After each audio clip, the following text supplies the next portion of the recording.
میرا مال، فرمایا مالہو من مالہ الا ثلاث، مگر اس کے مال میں سے جو در حقیقت اس کا مال ہے وہ صرف تین چیزیں ہیں، اور وہ کیا ہیں؟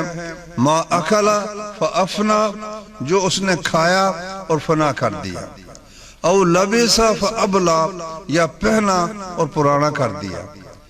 بس دو چیزیں یہ ہو گئیں۔ تیسری کہ ما انفقا ما تصدقا فامضا، صدقہ کیا اللہ کی راہ میں اور اس کو اللہ کی جناب میں جمع کروا دیا، خزانہ بنا لیا۔ بس یہ تین چیزیں انسان کی ہیں، ان کے علاوہ جو کچھ بھی ہے وہ اس کا نہیں ہے۔ فرمایا رسول اللہ صلی اللہ علیہ وسلم نے ایکم مال وارثہ احب الیہ من مالہ، تم میں سے بتاؤ کون ہے جس کو وارث کا مال اپنے مال سے زیادہ عزیز اور پیارا ہے؟ وہ کہنے لگے جی ایسا کون ہو سکتا ہے کہ وارث کا مال اس کو اپنے مال سے زیادہ پیارا ہو؟ فرمایا اس کا مال تو وہ ہے جو اس نے خرچ کر لیا یا صدقہ کر دیا، باقی تو سب کا سب اس کے وارثوں کے لیے ہے، اس کا تو اس میں سے کچھ بھی نہیں ہے۔ آدمی جب فوت ہوتا ہے تو اس کے پاس پھر کچھ بھی نہیں ہوتا۔ اللہ تعالیٰ نے قرآن مجید میں فرمایا ہے کہ ان قارون کان من قوم موسیٰ فبغى علیہم، قارون یہ موسیٰ علیہ السلام کی قوم کا ایک آدمی تھا، اس نے اپنی قوم کے خلاف سرکشی کی اور غداری کر کے وہ فرعون کے ساتھ مل گیا۔ وَآتَيْنَاهُ مِنَ الْكُنُوزِ مَا إِنَّ مَفَاتِحَهُ لَتَنُوءُ بِالْعُصْبَةِ أُولِي الْقُوَّةِ، اس کو ہم نے اتنا مال دیا تھا، اتنے خزانے دیے تھے کہ وہ جن کمروں میں تھے ان کمروں کے تالے تھے، ان تالوں کی چابیاں اتنی تھیں کہ قوت والی ایک جماعت کے لیے ان چابیوں کو اٹھانا مشکل تھا، اتنے خزانے ہم نے اس کو عطا فرمائے تھے۔ اذ قال له قومه لا تفرح، اس کی قوم نے، بنی اسرائیل نے، ان کی قوم کا آدمی تھا، اس کو سمجھایا کہ بھائی تم اس طرح تکبر نہ کرو، ان اللہ لا يحب الفرحین، کیونکہ اللہ تعالیٰ اس طرح پھول جانے والوں کو، اکڑنے والوں کو پسند نہیں کرتا، ان سے محبت نہیں کرتا۔ وَابْتَغِ فِي مَا آتَاكَ اللَّهُ الدَّارَ الْآخِرَةَ، اللہ نے تجھے جو کچھ دیا ہے اس کے ذریعے سے آخرت میں اپنا گھر بنا لے۔ وَلَا تَنْسَ نَصِيبَكَ مِنَ الدُّنْيَا، دنیا میں تیرا جتنا حصہ ہے اس کو مت بھول۔ دنیا میں جتنا حصہ ہے وہ کیا ہے انسان کا؟ انسان کا اس دنیا میں حصہ کیا ہے؟ اس کی ایک تفسیر تو وہ ہے جو میں نے پہلے بیان کی ہے کہ جو اس نے کھا لیا اور جو اس نے پہن لیا یا جو اس نے صدقہ کر دیا۔ اور ایک مفسر نے ایک بڑی شاندار بات لکھی ہے، وہ کہتا ہے کہ انسان کا نصیب جب دنیا سے جاتا ہے اس کا حصہ اپنے کل مال میں سے صرف وہ 3 چادریں ہیں جو لے کر جاتا ہے، اس کے علاوہ اس کے مال میں سے اس کا کوئی حصہ نہیں ہوتا۔ تو اتنا مال جو ہم جمع کرتے ہیں اور اس کی خاطر ہم 24 گھنٹے صرف کر دیتے ہیں، تو اس میں سے ہمارا حصہ تو اتنا ہی ہے جو ہم نے کھا لیا یا پہن لیا، اور یا پھر جب دنیا سے رخصت ہوں گے تو وہ 3 چادریں ہمارے نصیب میں ہوں گی، باقی سب کچھ تو دوسروں کے لیے ہے۔ تو اس لیے آخرت میں اپنا گھر بنانے کے لیے کچھ نہ کچھ توجہ کرنی چاہیے۔ کئی لوگ کہتے ہیں جی دنیا بھی تو آخر ضروری ہے نا جی، یہاں رہنا ہے تو یہاں کھانے پینے کے لیے، دنیا کی ضرورتوں کے لیے بھی کچھ کرنا چاہیے۔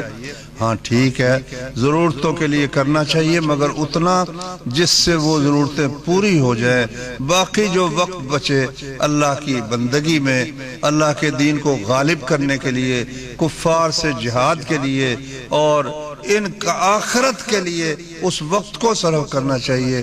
علماء اس کی مثال یہ بیان فرماتے ہیں کہ کوئی آدمی اگر کسی بیت الخلاء میں لیٹرین میں جا کر بیٹھ جائے اور اسے کہا جائے بھائی نکلو بھی، وہ کہے جی آخر یہ بھی تو ایک ضروری کام ہے، تو اسے کہا جائے گا بھائی ضروری تو یقیناً ہے، لیکن اس طرح کا ضروری نہیں ہے کہ 24 گھنٹے ہی آپ لیٹرین میں بیٹھ کر گزار دیں۔ اسی طریقے سے دنیا کی ضروریات کے لیے محنت کرنا، کوشش کرنا یقیناً ضروری ہے، مگر ایسا ضروری نہیں ہے کہ ہم ساری زندگی اسی میں ہی صرف کر دیں اور ہمیشہ کی جو زندگی ہے اس کا خیال ہی نہ کریں۔ وہ ایک بھائی نے بتائی ایک مثال، کہنے لگا ایک ڈاکٹر، ایک لڑکا تھا، اس کے ماں باپ نے اپنے بچے کو ڈاکٹر بنانے کے لیے، بیچارہ درمیانے درجے کا تھا، محنت کر کے کوشش کر کے نوکری کر کے اپنے بیٹے کو خرچ کر کے ڈاکٹر بنایا۔ جب وہ ڈاکٹر بن گیا تو جاب بھی اس کی لگ گئی، تو اب جب جاب بھی اس کو مل گئی تو اس کے بعد وہ جا رہا تھا کہیں تو ایکسیڈنٹ ہو گیا اور وہ اس میں شدید زخمی ہوا، تو اس کے والد کو اطلاع دی گئی۔ والد آیا، کہنے لگا بیٹے سنا کیا حال ہے؟ اب بیٹا جو تھا وہ اگلی دنیا کی طرف اس کی نظر پہنچ چکی تھی، اس کو نظر آ رہا تھا فرشتوں والا سلسلہ یا جو بھی۔ اس نے کہا ابا بات یہ ہے کہ آپ نے مجھ پر بہت ہی ظلم کیا ہے۔ اس نے کہا بیٹے میں نے کیسے ظلم کیا ہے؟ میں تو تمہاری خاطر اتنی میں نے محنت کی اور اتنی محنت کے بعد میں نے تمہیں ڈاکٹر بنایا، تم اب بھی کہتے ہو کہ تم نے مجھ پر ظلم کیا۔ کہنے لگا ابا بات یہ ہے کہ وہ جو آپ نے ساری محنت کی وہ آج ختم ہو رہی ہے، آج کے بعد اس محنت کا کوئی فائدہ نہیں ہے، اور جہاں ہمیشہ ہمیشہ کے لیے رہنا ہے وہاں اس جگہ کے لیے تو آپ نے مجھے کچھ بھی محنت نہیں کی، نہ مجھے قرآن سکھایا، نہ مجھے حدیث سکھائی، نہ دین کی بات بتائی، نہ دین کی طرف رغبت دلائی۔ تو وہ جو ایک عارضی تھوڑا سا وقت تھا اس کے لیے تو آپ نے بڑی جد و جہد کی، بڑی محنت کی، لیکن ہمیشہ کی زندگی کے لیے آپ نے کچھ بھی نہیں کیا۔ تو اب آئندہ میری زندگی کیسے گزرے گی اور کس طرح میں اس وقت کو سنبھالوں گا؟ تو آپ نے واقعی مجھ پر بہت زیادہ زیادتی کی ہے۔ پھر وہ بیچارہ فوت ہو گیا۔ تو حقیقت یہ ہے کہ آخر کار ٹھیک ہے ایک آدمی کا ایکسیڈنٹ نہیں بھی ہوتا، لیکن آخر تو اس نے دنیا سے جانا ہے نا، یہ تو ہے ہی نہیں نا۔ اللہ نے فرمایا کل نفس ذائقۃ الموت، ہر جان نے موت کو چکھنا ہے۔ وَإِنَّمَا تُوَفَّوْنَ أُجُورَكُمْ يَوْمَ الْقِيَامَةِ، تمہیں تمہاری محنت کی مزدوری قیامت کے دن ملے گی۔ فَمَنْ زُحْزِحَ عَنِ النَّارِ وَأُدْخِلَ الْجَنَّةَ فَقَدْ فَازَ، جو پھر آگ سے بچا لیا گیا اور جنت میں داخل ہو گیا، فَقَدْ فَاز، تو وہ کامیاب ہو گیا۔ وَمَا الْحَيَاةُ الدُّنْيَا إِلَّا مَتَاعُ الْغُرُورِ، دنیا کی زندگی دھوکے کے سامان کے سوا کچھ بھی نہیں کہ بندے کو دھوکہ دیتی رہتی ہے۔ رسول اللہ صلی اللہ علیہ وسلم نے دنیا کے متعلق فرمایا الدنیا جیفۃ، دنیا مردار ہے۔ ایک دفعہ نا آپ جا رہے تھے تو ایک گدھا مرا ہوا اور پھول گیا تھا، ٹانگ اوپر اٹھا کر وہ پڑا ہوا تھا۔ تو گدھے کے متعلق بھی آتا ہے اور ایک بکری کے بچے کے متعلق بھی آتا ہے کہ آپ گزرے اور بکری کا ایک بچہ تھا، وہ نکمی نسل کی بکری چھوٹی سی جو ہوتی ہے نا، یہ صدقہ نہیں دیتے، کالی کالی بکریاں چھوٹی چھوٹی ہوتی ہیں، اس طرح کی نسل کا بچہ تھا اور وہ گرا ہوا تھا اور مردار تھا۔ نبی صلی اللہ علیہ وسلم نے فرمایا ایکم یأخذ ھذا بدرہم، تم میں سے ایک درہم کے ساتھ اس کو کون خریدتا ہے؟ انہوں نے کہا جی اس کو تو مفت بھی کوئی نہیں لیتا۔ فرمایا اللہ کے ہاں دنیا اس سے بھی زیادہ حقیر ہے، جس قدر تمہارے نزدیک یہ بچہ جو بکری کا ہے اس کی کوئی قدر و قیمت نہیں ہے، اللہ کے ہاں دنیا کی اتنی بھی قدر و قیمت نہیں ہے۔ اور فرمایا رسول اللہ صلی اللہ علیہ وسلم نے لو کانت الدنیا تعدل عند اللہ جناح بعوضۃ ما سقا کافرا شربۃ ماء، اگر اللہ کے نزدیک دنیا مچھر کے پر کی قیمت رکھتی ہوتی تو کافر کو اللہ تعالیٰ پانی کا ایک گھونٹ بھی نہ پلاتا، یہ رسول اللہ صلی اللہ علیہ وسلم نے فرمایا۔ تو بھائیو، اس کے لیے اللہ کے نبی نے نصیحت کی ہے کہ اکثر ذکر حازم اللذات الموت، کہ وہ چیز جو لذتوں کو توڑ دینے والی ہے اس کو کثرت سے یاد کیا کرو، وہ ہے موت۔ موت کو جب انسان یاد کرتا ہے تو اس وقت دنیا کی رنگینیوں سے کچھ دیر کے لیے اس کا دل سرد ہو جاتا ہے، کچھ سوچتا ہے کہ میں نے آخر اپنے رب کے حضور پیش ہونا ہے، یہ سب کچھ چھوڑ کر چلے جانا ہے۔ ایک خاقانی گزرا ہے فارسی شاعر، وہ کہتا ہے کہ چو دیدی بوستان ہارا بیا یکدم بے گورستان، کہ گورستان ہمیں گوید بیاتا دوستان بینی۔ کہتا ہے باغوں کی سیر تو تم نے بہت کر لی، تو اب آؤ ذرا تھوڑی سی گورستان قبرستان کی بھی سیر کرے، کہ گورستان ہمیں گوید بیاتا دوستان بینی، کیونکہ قبرستان یہ کہتے ہیں کہ آ تجھے تیرے دوستوں سے ملاقات کروائے۔ بسے بادام چشمارا کہ دیدی اندری دنیا بگرد خانہ چشمش زے موراں کارواں بینی۔ بہت سے ایسے حسین و جمیل چہرے خوبصورت جن کی آنکھیں بادام جیسی خوبصورت تھیں، اب تم دیکھو گے کہ ان آنکھوں کے گڑے کے اندر چیونٹیوں کے کیڑوں کے کاروان کے قافلے چل پھر رہے ہیں۔ تو آگے وہ کہتا ہے کہ شہنشاہ کے برقص رش ہزاراں پاس معبودے، کنو بر قبہ گورش کلاغاں پاس بینی۔ وہ بادشاہ جس کے محل کے ارد گرد ہزاروں پہرے دار ہوتے تھے، پلٹنیں کھڑی ہوتی تھی فوجیوں کی، رات کو بھی دن کو بھی پہرا بہت زبردست تھا، اب ان کی قبر کے اوپر کوے پہرا دے رہے ہیں اور کوئی پہرا دینے والا نہیں ہے۔ تو میرے بھائیوں، دنیا میں جتنی بھی آپ کوشش کر لیں، جتنی بھی کوشش کر لیں، اللہ کا فرمان یہ ہے کہ المال والبنون زینت الحیات الدنیا، مال اور بیٹے یہ سب دنیا کی زندگی کی زینت ہیں، اس سے بڑھ کر کچھ بھی نہیں ہے۔ والباقیات الصالحات، باقی رہنے والے صالح عمل، خیر عند ربک ثوابا، ان کا ثواب بھی بہتر ہے، وخیر العملا، ان سے امید بھی اچھی رکھی جا سکتی ہے۔ تو وہ باقی رہنے والے عمل کون سے ہیں؟ ہر وہ عمل جو خالص اللہ تعالیٰ کے لیے کیا جائے، اس میں کسی اور کی آمیزش کوئی دخل نہ ہو، کسی انسان کو خوش کرنا مقصود نہ ہو بلکہ اپنے رب کو راضی کرنا مقصود ہو۔ ایک شرط تو نیک عمل کی یہ ہے، اور دوسری شرط یہ ہے کہ اس طریقے کے مطابق ہو جو محمد الرسول اللہ صلی اللہ علیہ وسلم نے بتایا ہے۔ جب یہ دو چیزیں جمع ہو جاتی ہیں تو وہ عمل صالح ہوتا ہے، اور وہ پھر اللہ کی جناب میں لکھا جاتا ہے، قیامت کے دن وہ پھر کام آئے گا۔ ایک تو اس لیے رسول اللہ صلی اللہ علیہ وسلم نے فرمایا سبحان اللہ والحمدللہ ولا الہ الا اللہ واللہ اکبر، یہ سب باقیات صالحات ہیں، نیک رہنے والے باقی عمل ہیں، نماز ہے، روزہ ہے، زکوٰۃ ہے۔ غرض جو کچھ بھی اللہ اور اس کے رسول نے فرمایا ہے خالص اللہ کے لیے کیا جائے، نبی کریم صلی اللہ علیہ وسلم کے طریقے کے مطابق کیا جائے تو یہ عمل صالح ہے، قیامت کے دن یہ کام آنے والا ہے۔ اچھا، باقیات الصالحات، باقی رہنے والے صالح عمل، ان کی ایک اور تفسیر بھی ہے، وہ خصوصاً باقی رہنے کے لحاظ سے وہ ان عام اعمال سے خصوصیت رکھتے ہیں، اور ان سے مراد نبی صلی اللہ علیہ وسلم نے بتایا اذا مات الانسان انقطع عنہ عملہ، انسان جب فوت ہوتا ہے عمل کا سلسلہ وہ منقطع ہو جاتا ہے۔ نماز پڑھتا تھا، اب نماز نہیں پڑھ سکتا، روزہ نہیں رکھ سکتا، زکوٰۃ نہیں دے سکتا، غرض کوئی بھی نیکی کا کام اب وہ نہیں کر سکتا، تو انقطع عنہ عملہ، عمل کا سلسلہ منقطع ہو جاتا ہے۔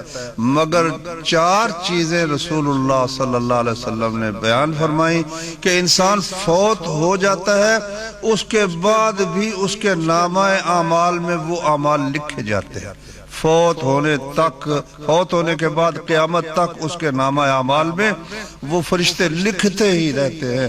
4 ایسے بہترین عمل ہے باقی رہنے والے کہ انسان کے فوت ہونے کے بعد بھی اس کے نامہ اعمال میں درج ہوتے رہتے ہیں۔ تو وہ 4 چیزیں نبی صلی اللہ علیہ وسلم نے بیان فرمائی۔ فرمایا الا من صدقۃ جاریۃ، ایک تو صدقہ جاریہ کر کے جائے، ایسا صدقہ کہ مرنے کے بعد بھی لوگوں کو اس سے فائدہ ہوتا رہے، کوئی ہسپتال بنا جائے، کوئی مسجد بنا دی اس نے، کوئی مدرسہ بنا دیا، کوئی جہاں راستے کی ضرورت ہے مسلمانوں کو اس نے راستہ بنا دیا، پانی کی ضرورت ہے کنواں لگوا دیا، غرض اس کی وفات کے بعد بھی اس کے جس صدقے سے لوگوں کو فائدہ ہوتا رہے، یہ باقیات الصالحات میں سے ہے۔ انسان کے فوت ہونے کے بعد بھی اس کا اجر و ثواب اسے ملتا رہتا ہے۔ او علم ينتفع به، دوسری چیز وہ علم جس سے لوگوں کو نفع ہو، کسی کو قرآن پڑھا گیا، کسی کو حدیث پڑھا گیا، غرض جو کچھ اللہ اور اس کے رسول صلی اللہ علیہ وسلم نے تعلیم دی ہے وہ تعلیم کسی کو پڑھا جائے تو پھر اس کے پڑھانے سے جن کو پڑھایا ہے وہ جب تک عمل کرتے رہیں وہ آگے پڑھائیں گے، وہ اس سے آگے پڑھائیں گے۔ بھائیو یہی وجہ ہے کہ جو جتنی مرضی کوئی نیکیاں کر لے، کوشش کر لے، محنت کر لے، کسی صحابی کے مرتبے کو نہیں پہنچ سکتا، اور پوری امت کے اعمال ایک طرف ہوں تو وہ نبی کریم صلی اللہ علیہ وسلم کے مرتبے کو یا ان کے برابر نہیں ہو سکتا۔ حدیث میں آتا ہے کہ نبی کریم صلی اللہ علیہ وسلم نے فرمایا میرے پاس 2 فرشتے آئے تو ایک نے دوسرے سے کہا کہ ان کی امت کے آدمیوں کے ساتھ وزن کرو۔ مجھے ایک پلے میں ڈال دیا گیا، ایک پلے میں 10 آدمی ڈالے گئے، میں ان سے بھاری رہا، پلہ ان کا اونچا ہو گیا، پھر 20 ڈالے گئے، پھر 100 ڈالے گئے۔ اس فرشتے نے کہا کہ اگر تم ان کی پوری امت کو بھی ایک طرف ڈال دو گے تو پھر بھی یہ بھاری رہیں گے۔ وجہ کیا ہے؟ وجہ وہ حدیث ہے رسول اللہ صلی اللہ علیہ وسلم کی، من دل علی خیر فلہ مثل اجر فاعلہ، کسی کو کوئی نیکی کا کام بتا دے، اس کے بتانے سے جو عمل کرے گا اس کو بھی ثواب ملے گا اور اس کا پورا ثواب بتانے والے کو بھی مل جائے گا۔ اب امت جو بھی نیک عمل کرتی ہے وہ سب کا سب رسول اللہ صلی اللہ علیہ وسلم نے تعلیم دی ہے، تو وہ ساری امت کا اجر و ثواب نبی کریم صلی اللہ علیہ وسلم کو خود بخود مل جاتا ہے۔ یہ جو کئی لوگ دیکھیں کرتے ہیں جی اس کا ثواب نبی کریم کی روح کو ہم پہنچا رہے ہیں، بیچارہ نادان ہے، اس کو علم ہی نہیں ہے کہ تم جو بھی نیکی کا کام کرو، تم کہو یا نہ کہو، وہ خود بخود رسول اللہ صلی اللہ علیہ وسلم کے نامہ اعمال میں بھی درج ہو جاتا ہے، صحابہ کرام کے نامہ اعمال میں بھی درج ہو جاتا ہے، کیونکہ انہوں نے وہ سارا نبی کا علم اور دین آگے تابعین تک پہنچایا، تابعین تبع تابعین تک ہمیں ہمارے استادوں نے پڑھایا۔ اب ہم جو پڑھا رہے ہیں انشاءاللہ جب تک وہ علم کا سلسلہ چلے گا ہمیں بھی اس میں سے اجر ملے گا، ہمارے استادوں کو بھی، ان کے استادوں کو بھی۔ یہ بھائیوں بہت ہی نفع کا سودا ہے۔ ایک آدمی ایک بچے کو، وہ غریب ہے، اور پوچھتا ہے بھئی کیا کرتے؟ کہتا ہے جی میں تو جو ہے یہ اینٹیں بناتا ہوں، کچی اینٹیں، بھٹے پر کام کرتا ہوں۔ بیٹے پڑھتا کیوں نہیں؟ یہ غریب لوگ ہیں۔ تو وہ کہتا ہے بیٹے جاؤ، آؤ میں تمہیں پڑھاتا ہوں، خرچے کی فکر مت کرو، تمہارا خرچہ سب کا سب میرے ذمہ۔ اب یہ عالم اگرچہ نہیں ہے لیکن اس بچے کو اس نے دین پر لگا دیا ہے، پیچھے تھپکی دیتا رہا، حوصلہ دیتا رہا، جب اس کو کوئی ضرورت پڑی اس کی ضرورت پوری کرتا رہا، اور اللہ کے فضل سے وہ نوجوان ہو کر عالم بن گیا۔ اب وہ جو بے شک بخاری پڑھا رہا ہے، قرآن پڑھا رہا ہے، بھیجنے والا اگرچہ عالم نہیں ہے مگر اس کے اس سارے عمل کا اجر و ثواب بھیجنے والے کو بھی مل رہا ہے۔ کیوں؟ اس لیے کہ اس نے وہ رستہ اس کو دکھایا، اس طرف اس نے اس کو بھیجا ہے۔ تو یہ دوسرا شخص ہے کہ اس کے فوت ہونے کے بعد بھی جس علم پر اس نے کسی کو لگایا تھا اس علم کا فائدہ اس کو بھی پہنچ رہا ہے۔ پہلا شخص جو صدقہ کرتا ہے، صدقہ جاریہ، دوسرا شخص علم یلتفع بہ، ایسا علم پھیلاتا ہے جس سے لوگوں کو نفع ہوتا ہے، اور تیسرا فرمایا او ولد صالح یدعو لہ، نیک اولاد اس کے لیے دعا کرتی ہے۔ نیک اولاد چھوڑ جاتا ہے تو وہ اس کے لیے دعا کرتی ہے۔ تو بھائی نیک اولاد تو تبھی بنے گی، دعا تو تبھی کرے گی اگر وہ دین کو جانتی ہے، اگر وہ قرآن جانتی ہے، اگر وہ حدیث جانتی ہے، اگر وہ دین کا علم رکھتی ہے، اور اگر وہ بے شک وہ پی ایچ ڈی بھی کر گیا ہے، بے شک وہ سائنس کا بڑا ماہر بھی ہو گیا، لیکن اس کو قل ہو اللہ احد بھی نہیں آتی۔ ہمارا ایک وزیر آپ نے سنا تھا نا، وہ بیچارہ قل ہو اللہ احد بھی نہیں اس کو آتی، لیکن اپنی جگہ وہ بہت تعلیم یافتہ ہے، اور دوسروں کو حقیر یہ لوگ سمجھتے ہیں، یہ تو بیچارے پسماندہ لوگ ہیں۔ تو دوسروں کو پسماندہ سمجھنے والے اللہ تعالیٰ کی جناب میں جب پیش ہوں گے تو کیا وہ دنیا کے اس علم کو پیش کریں گے کہ یا اللہ ہم یہ علم حاصل ہم نے بہت کیا، ہم نے بڑی جائیداد بنائی، بہت کچھ مال ہم نے جمع کیا؟ بھائیو وہ بالکل ان کے کام نہیں آئے گا۔ ایک آدمی کا میں نے پڑھا کہ وہ کہتا تھا کہ بھئی کیا ضرورت ہے، یہ دنیا کا جھنجھٹ ہے، بچے اولاد، تو اس کی کیا ضرورت ہے؟ تو پھر ایک دن وہ حج کے لیے گیا نا جب، تو ایک دن دیکھا کہ ایک آدمی وہ کعبے کے ساتھ چمٹ کر دعا کر رہا تھا، یا اللہ میرے ماں باپ کو معاف فرما دے۔ تو کہتا پھر میرے دل میں یہ خیال آیا کہ کاش میری بھی کوئی ایسی اولاد ہو کہ میرے مرنے کے بعد وہ اللہ تعالیٰ سے دعا کرے کہ یا اللہ میرے والدین کو معاف فرما دے۔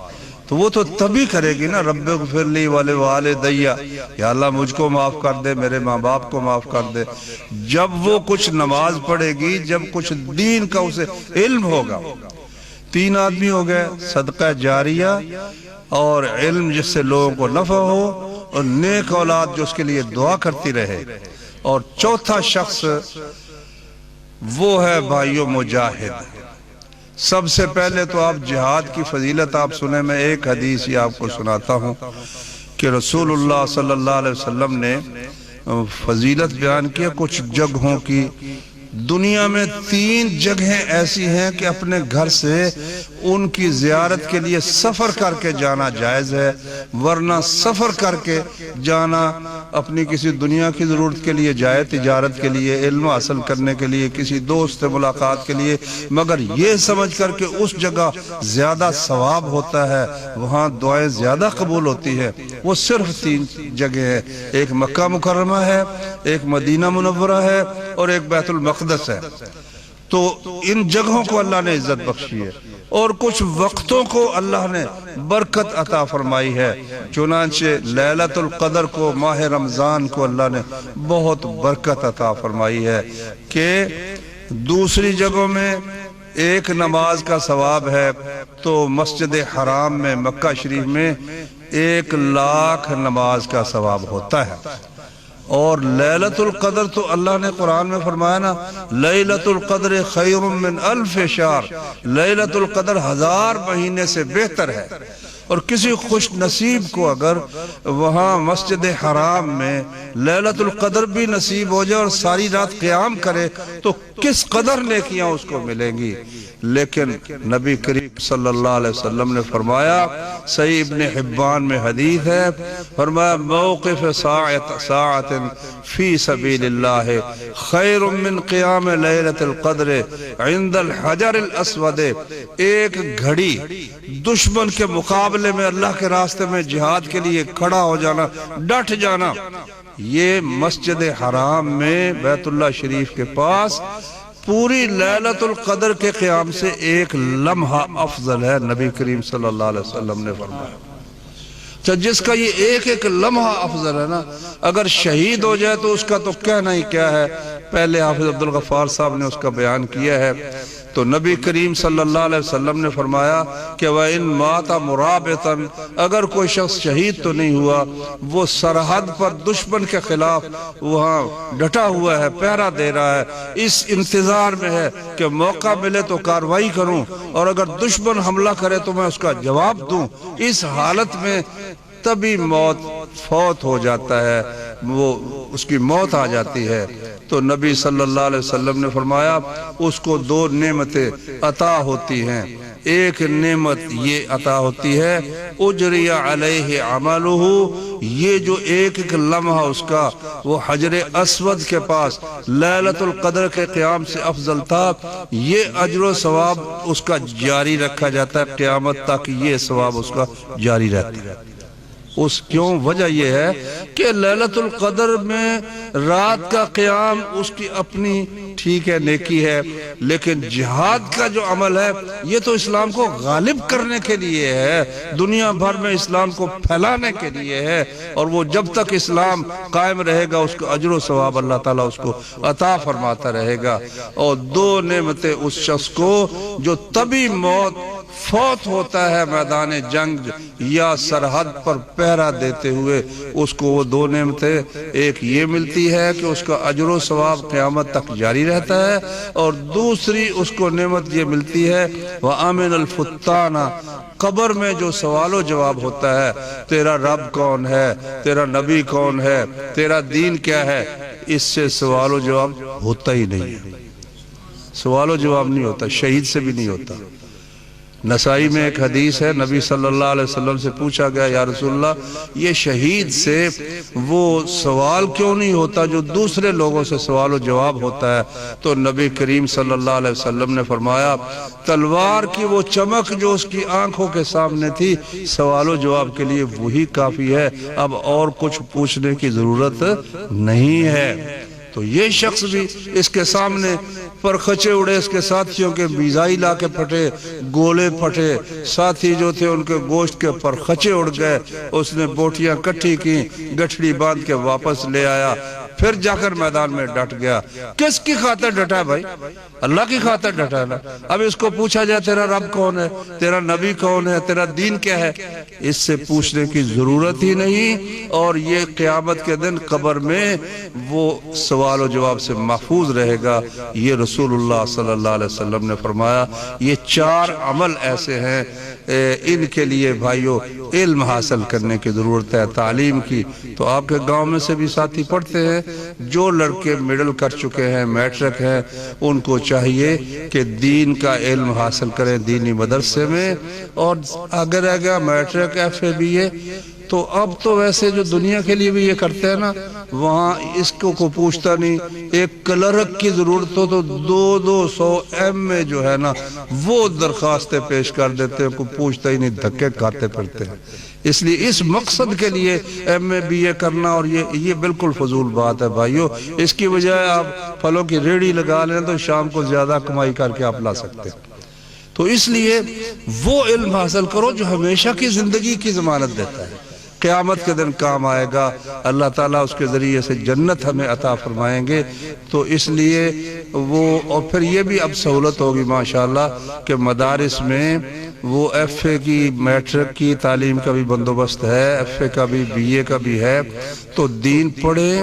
اگر آپ امتحان دینا چاہیں تو استاد موجود ہیں، ہمارے پاس مرید کے بھی ہیں، یہاں آپ کے پاس پتوں کی میں ماشاءاللہ بہت شاندار مدرسہ موجود ہے، اس میں آپ پڑھیں۔ وہاں جو لڑکا امتحان دینا چاہے اس کے لیے استادوں کا وہ باقاعدہ بندوبست کرتے ہیں، آپ میٹرک بھی کر سکتے ہیں، ساتھ ساتھ دین بھی پڑھتے چلے جائیں۔ اب چھوٹے بچے ہیں، میرا بچہ ہے وہ جناب سکول میں، اس کو ہم نے داخل کیا، صبح شام حفظ کے لیے بھیج دیا، ادھر سے 5ویں کلاس سے فارغ ہوگا، ادھر سے حافظ ہو گیا ماشاءاللہ۔ دو کام بچہ آسانی سے کر سکتا ہے۔ تو اسی طرح جو بچے سکول جاتے ہیں، صبح شام اگر حفظ کا استاد اچھا قاری آپ رکھ لیں، آپ کے بچے ساتھ حافظ بھی ہو جائیں گے، ساتھ پرائمری یا مڈل بھی اللہ کے فضل سے کر لیں۔ اللہ تعالیٰ سمجھنے کی عمل کرنے کی توفیق عطا فرمائے۔ وآخر دعوانا ان الحمد للہ رب العالمین۔